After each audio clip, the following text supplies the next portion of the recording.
We're in Hoover, Alabama, and we're gonna go try this place called Vecchia. Some videos say it's just like eating in Italy, so let's go try it.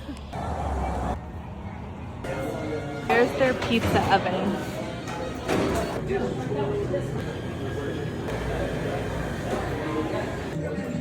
Ordered the pineapple prosciutto pizza. This is the 10-inch.